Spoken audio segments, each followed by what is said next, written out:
जैसे आप बोलते हैं कि खुद को खुश रखना बहुत मुश्किल है, मतलब कई बार सर नेगेटिविटी इतनी आ जाती है, बहुत प्रॉब्लम्स हो जाती है कि हम अपने आप को ना खुश नहीं रख पाते। मतलब एक टाइम के बाद थोड़ी प्रॉब्लम्स, जैसे आपको देखते हैं, हम आपकी वीडियोस को देखते हैं, आप खुश बहुत रहते हैं, मतलब बहुत मोटिवेट करते हैं।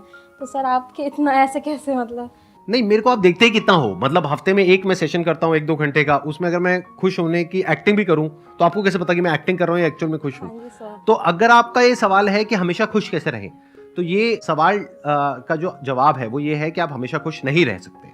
लाइफ में अप्स एंड डाउन्स आएंगे और खुशी को अगर समझना है तो दुख को भी समझना होगा, वो ही एक्चुअल में खुश हो सकता है।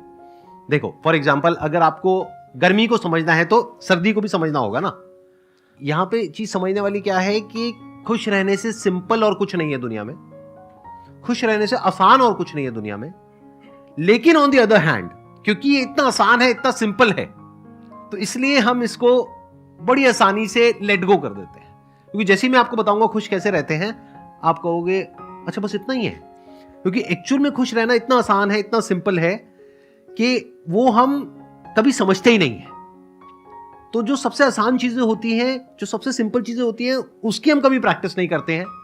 हम कोई कॉम्प्लिकेटेड आंसर ढूंढते रहते हैं और ऐसा लगता है कि पता नहीं क्या हो जाएगा उससे, और इस चक्कर में हम भटक जाते हैं।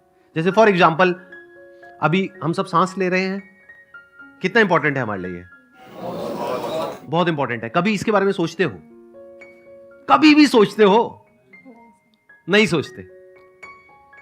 कितनी बड़ी चीज है, उसके बारे में हम नहीं सोचते। लेकिन अगर सांस ना आए तो सिर्फ उसी के बारे में सोचते हो। हाँ जी हाँ जी। तो क्या कुछ ऐसा हो सकता है कि जब आप सांस ले रहे हो, तब नहीं जब सांस नहीं आ रही है, जब सांस ले रहे हो तो उसकी इंपॉर्टेंस को देख सको? इसको खुशी बोलते हैं, इसको ग्रैटिट्यूड बोलते हैं, इसको बोलते हैं जो है उसको देख लेना। आपको एक शॉर्टकट बताऊं आप लोगों को खुश होने का, अभी खुश हो जाओगे सारे के सारे, पागल हो जाओगे, झूमने लग जाओगे, नाचोगे, कूदोगे, कपड़े अपने फाड़ लोगे अपने, मतलब हैं, साथ वाले के बाल नोच दोगे। एक बार माइक दे दो, मैं आपको बताता हूं, देखना अभी खुश हो जाओगे 1 मिनट के अंदर अंदर। देखो, आंख बंद करो सारे के सारे। अब इमेजिन करो कि आपके पास में जो भी कुछ है, जो आपको बहुत प्यारा है, हो सकता है आपके पेरेंट्स हो सकता है कुछ लोग हो, भाई बहन हो, कुछ फ्रेंड्स हो, कुछ चीजें हो, एक घर है, चाहे किराए का है चाहे अपना है, तीनों टाइम का खाना मिल रहा है, बहुत कुछ है आपके पास में। इमेजिन करो कि कल सुबह आप उठते हो और वो सब गायब, सब गया।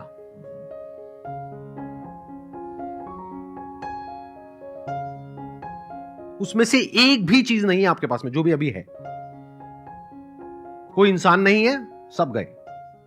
अब आप रो रहे हो, चीख रहे हो, चिल्ला रहे हो, भगवान से मांग रहे हो कि हे भगवान, जो भी मुझसे छिन गया है वो मुझे वापस कर दे। और भगवान ने आपकी सुन ली और आपको सब कुछ वापस कर दिया। आंख खोल सकते हो? कैसा फील हो रहा है? अब लगा कि आपके पास में क्या है। तो जब वो चीज छिन जाती है तब हमें उसकी इंपॉर्टेंस पता लगती है। माँ है, बाप है, भाई है, बहन है, दोस्त है, एक घर है, एक कंफर्टेबल लाइफ है, पता नहीं क्या क्या है, बट इसकी कोई इंपॉर्टेंस ही नहीं है। अगर इसकी इंपॉर्टेंस आपको समझ आ जाए उस सबके रहते हुए ही, तो इसको खुशी बोलते हैं। उसके चले जाने के बाद आपको समझ आए तो इसको दुख बोलते हैं।